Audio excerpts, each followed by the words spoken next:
Hey everyone, welcome to another episode from Ampro Engineering. We've got something interesting here.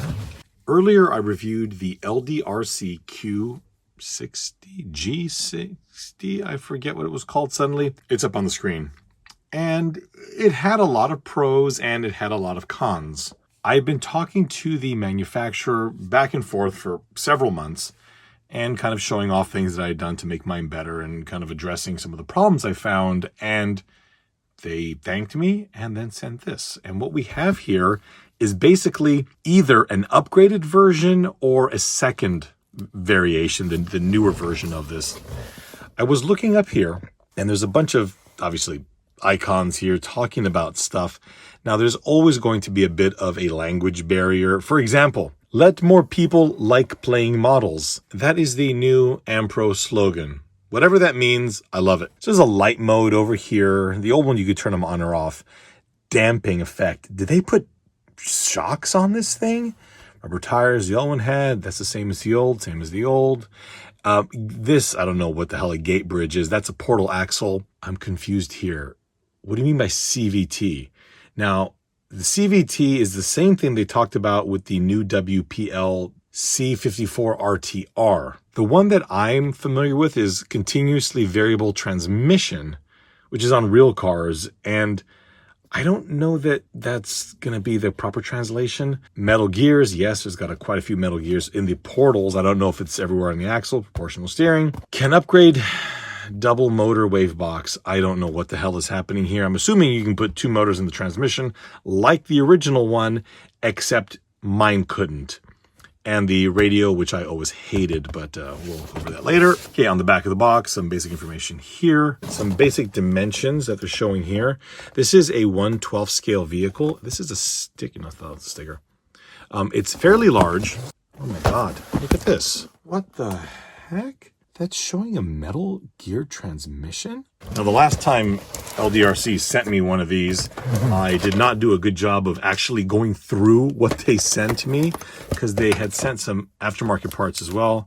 The emblem, I believe, is one of these aftermarket pieces. I don't know what this is here.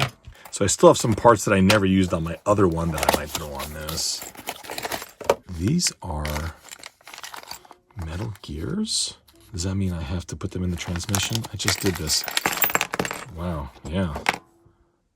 Wow, yeah, these are all metal. Holy cow. So the thing is, I was reading that it came with them, but perhaps it's actually telling you it can have them. So that's cool, some metal gears there. Here's the original radio.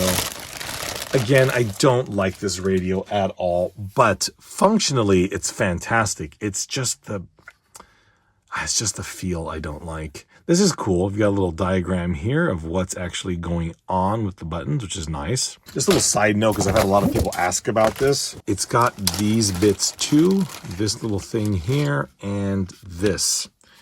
The little donut here makes the steering wheel so much better. So if yours, I have seen these as optional accessories. They're like $3 worth their weight in gold. Okay, it's so much better with this thing here. This is annoying, and it covers the battery, but again, it's helpful. Anyway, I'll put it off here, put the battery on. It's kind of a chintzy, little cheap way of making a cheap radio better. But with that said, it gets the job done. So not brilliant, but at least it works. Okay, these are all the standard pieces that you put on the thing when you're done building it. Here is our manual. The old one didn't have this. Wow. I mean, it's going into a tremendous amount of detail here. That's fantastic. I have other RTRs that don't come with manuals that cost 5 times as much as this. That's great to hear. Thank you, LDRC, for giving us this very nice detailed diagram. Great. The basic functionality of the vehicle, how the remote works, where all the things attach. Cool. But I want to open this up. All right. Problem number 1, this should not be plugged in. This is not a good way to transport things. The plastic is extremely shiny. Is that painted? That looks painted. Do you see that right in the glare? There's orange peel. Orange peel doesn't exist in molds. Oh my God, it is painted. Or clear coated, one of the two. That is paint. So you can see on the inside, it's just this orange plastic. But here on the outside, it's clearly shiny. Problem, perhaps? Why is this off? Oh no, did that break? Oh no, it broke. Oh, I actually have a spare part. The little mount right here broke. Oh, I don't blame them, I blame shipping. I think it was packaged well enough. Oh, that's a bummer. But I do actually have that part from the old one. For those of you who don't, that's a problem. Oh man, oh, these tires are nice. Straight off the bat, I can see they fixed the terrible front suspension. They've got proper hangers. That's at the rear too. Oh my gosh, they did it at the rear also. Great. I'm a little bummed out about that. It should still work. Let's plug it in. I happen to have the battery from my other one here charged. Again, this should not have come plugged in. Okay, oh, that's on. At this point, I want to look over all the new features on the vehicle, but I have to apologize because I actually lost all this footage that I'm doing right now. And you're seeing the vehicle after about 15 or so battery packs and the footage that you're going to see later of the vehicle running. So my apologies if it's got all the pieces that I put on and painted the grille to match the body and it's dirty. So moving on, there are a few really cool features about this thing that I want to talk about. So power switch is down here. I've got the battery plugged in. Okay, so that turns on, remote on. In the initial on state, there's a strange thing that it does. The front axle is locked. Okay, so this has got the front locker on. The rear axle, however, is not. So usually when I turn it on, I just hit the A button to unlock the front axle. I think it's a little odd. I feel like either they should both start locked or both start unlocked. So a little bit weird. And it will start in second gear. So that's fine. The suspension on this thing, as I talked about earlier, is fantastic. It has a rear hanger, both the front and the rear. So it actually has proper functioning suspension. And after having driven this thing for, as I mentioned earlier, like 15 battery packs, it rides fantastic. Way better than you would anticipate a leaf-sprung truck to run. The box showed dampening, but no, there's no dampers on this. There's no dampening at all of the suspension. I do want to take a look at the actual shifters. So here at the front, this cable right here that will handle the A locking and unlocking. So right now it's unlocked. Right now it's locked. At the rear, here is the other cable. Now, unfortunately, since the footage from earlier is gone, what you didn't see me fix was this cable. It was actually rubbing on the wheel, so I added this little double-sided tape stuck battery clip, and that got it out of the way. So that was a little bit disheartening as, yeah, out of the box, this was just rubbing on the tire. So pushing the B button will now lock the rear axle. Finally, the C button is the shifter. And now we are in low gear. Another thing to note that, again, I covered in the other video that is gone, was when I was putting this together, I was just kind of messing around with all the drive shafts and just kind of seeing how everything felt. And this one was just flopping all over the place. And it turned out this bearing was missing. Again, a bit disheartening.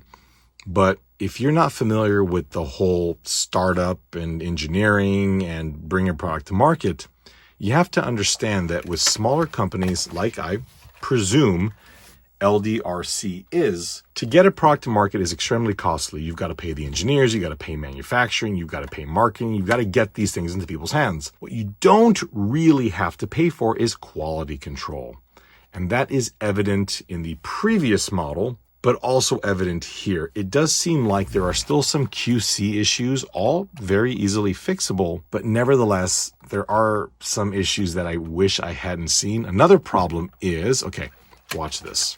I haven't fixed this only because I forgot to. If I push down here, Look at how much travel that hanger has. If I push down in the same way, it gets stuck.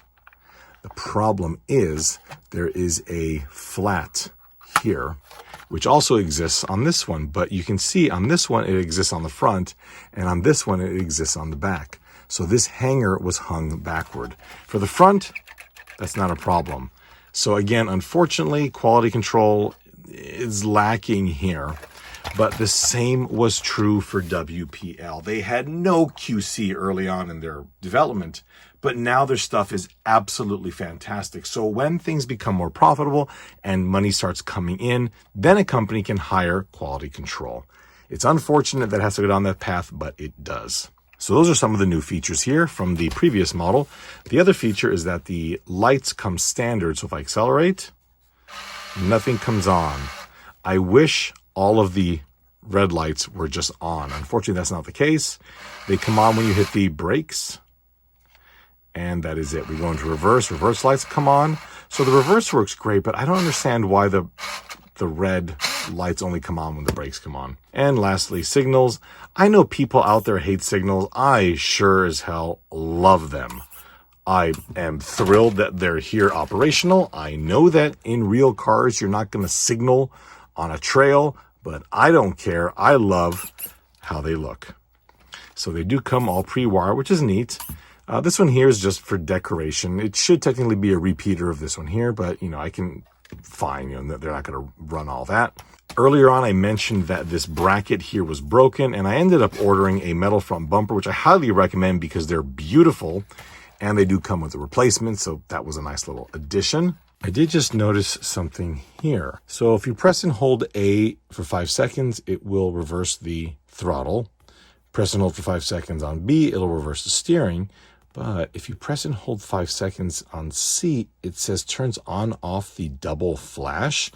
I would assume that's the signal. So let's press and hold C. 1, 2, 3, 4, 5. Oh, that just turns on or off the hazard. That's kind of cool still. 1, 2, 3. Okay, I have to hold it that long. Oh, okay. Well, it has hazard. That's neat. In terms of all the accessories that bolt on, they really all clip on without any kind of issues, except for this one and this one. I had the same problem with the unpainted body, but I had to use an X-Acto and just very, very carefully trim the edges of the insides of the holes, and then they would pop in. Otherwise, you would just push and push and push, and nothing other than the peg would bend, which was kind of annoying. Mine did come with the Mercedes emblem. I don't know if that's a common thing. Mine also came with the metal gears, which I'm not going to cover in this episode here. We'll talk about that later, just because I have to get this out. And I did find an orange paint that pretty closely mimicked the orange on the actual truck body. You can see it there. And then the piece behind it already came painted black. So just by sheer fact of painting this orange, the grille ended up looking even better. I did paint the interior purple just to make it pop. I don't have a figure, but I will put one in here soon. Also, I did want to just reiterate that this does come with dual motors from factory. All of these do. If you have the earlier iteration of this like I do, that version is not capable of supporting 2 motors electronically. Mechanically, yeah, no problem, they bolt right in. But the electrical on the vehicle is not capable of that. So just be aware, if you install both motors, like I tried to do, it will not behave. Let's take this for a drive.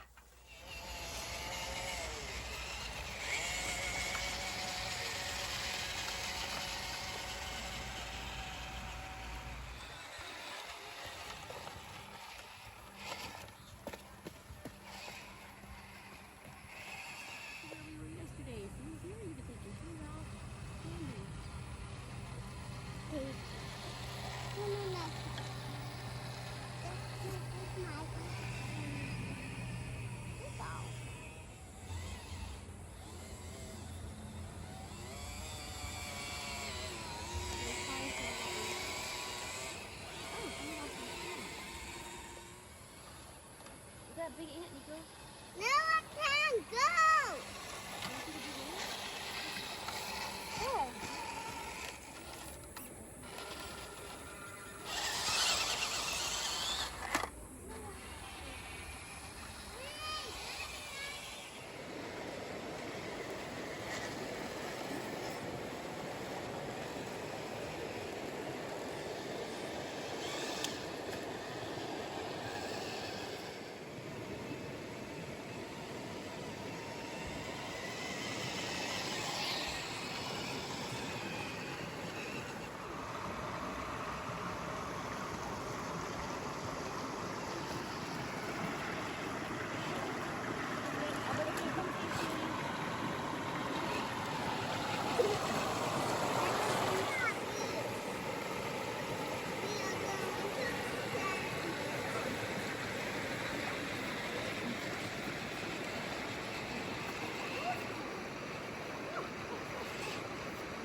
Wow, this is all open diff.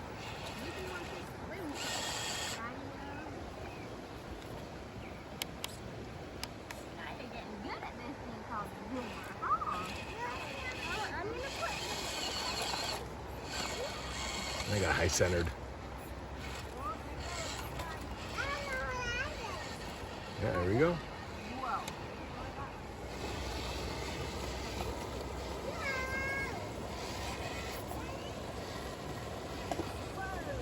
I can't believe these tires are doing this.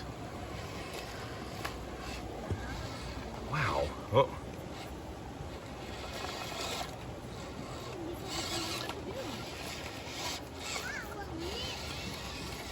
There you go.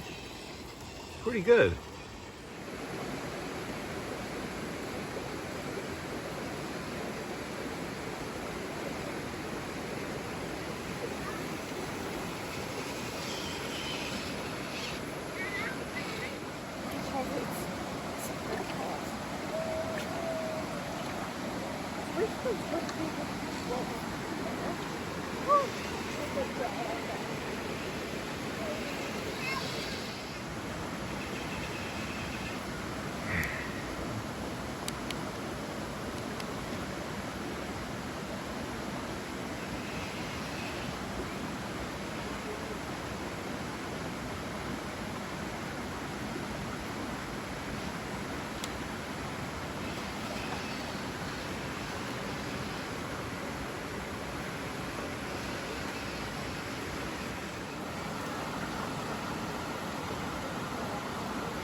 Damn it.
Nope.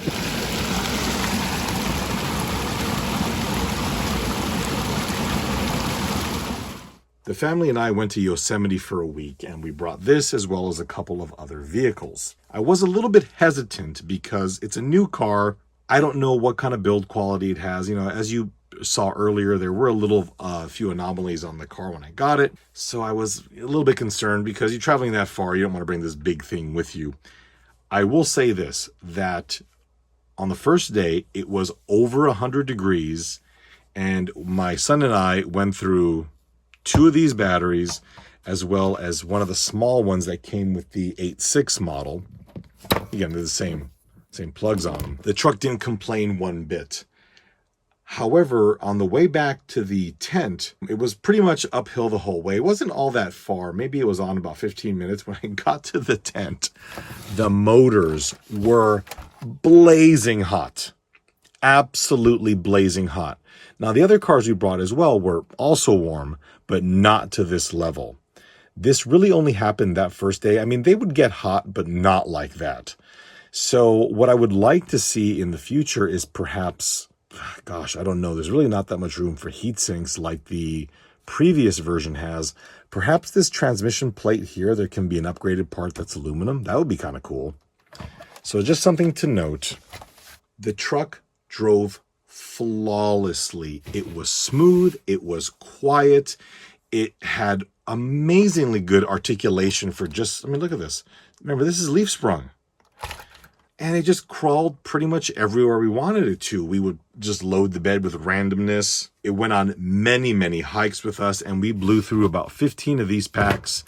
And I think we only used these a couple of times because these died probably in about 20 minutes of driving, whereas these we never actually killed. We ran them on some pretty good trails, and then when we would turn around, I would just change them out so we wouldn't have to deal with stopping midway. The remote didn't skip a beat at all. It's small, it's light, the battery lasted forever. Yes, it's cheap and weird looking, but I mean, the fact that it's tiny, you don't feel it. Like, there's no fatigue whatsoever walking and driving with this. In fact, one of the other cars I brought with me has this FlySky GT5 radio, and both of the kids refuse to drive this thing because, like, the remote's too heavy. So they've gotten kind of used to these little tiny ones. And to be honest, I kind of did too. It's not all that pretty, but in terms of functionality, this weird little neon green thing and the wheel that you put on this make it just drastically more livable. It had no problems whatsoever. Again, you saw some of the footage. That's a fraction of what this thing went through. I do know I have seen, I believe it was Tom Lee's review, the drive shaft immediately broke on his. So I was a little bit worried about that. This one didn't have any problems at all to speak of. I don't think I mentioned this earlier, but I added this metal bull bar. These are all available from AliExpress for next to nothing. I've also got the rear bumper that I didn't put on it as well, but I'll get that on soon. But enough of me talking about this truck. The question is, do you want one? Well, I'll say this. I've seen a huge improvement in the quality coming out of LDRC between the first iteration of this and the first iteration of the LDRC 8.6. Massive improvements, both in terms of engineering and in terms of quality. This is a lot better than the previous one, still has some issues. So I would still say if you plan on getting one here, don't expect perfection, but expect a really good starting point. Even if you loathe the radio, it's functional, it works really, really well, and it's not all that expensive. I think it's about $110 USD. But remember, it's kind of a larger truck. It's roughly 1/12 scale. I think, what's the box say? Yeah, the box says 1/12. So it definitely has some good size to it. It's very capable in terms of what a 1/10 scale could do. This truck could do the vast majority of it. It is a hard body with a hard plastic bed. If you're into Unimogs, this can make an incredible platform for custom builds. I mean, snow plows, campers, tow trucks. I mean, you can do whatever you want to the back of this truck. This one in particular, because the body is painted, I mean, out of the box, it looks great. What the heck is that? some schmutz on the hood. There's a little scuff here. I don't know what that is. I have to polish that out. But the paint looks great. So if you're a beginner, I would be hesitant for someone brand new into this, only because there's kind of a lot of stuff going on here, and they're really not all that great to work on because you've got to disassemble a lot of stuff. But if you're a beginner that's like, I can handle that, I can jump in there, then I wouldn't worry about it. Someone of moderate RC car experience, I would be all over this. Remember, it's not a rock crawler, it's not high speed, it's not going to be capable of jumping or anything, but it'll be a rock solid trail truck, and I definitely see a good future with LDRC if they continue going down this path. Thank you all so much for watching, and I hope you found this video informative.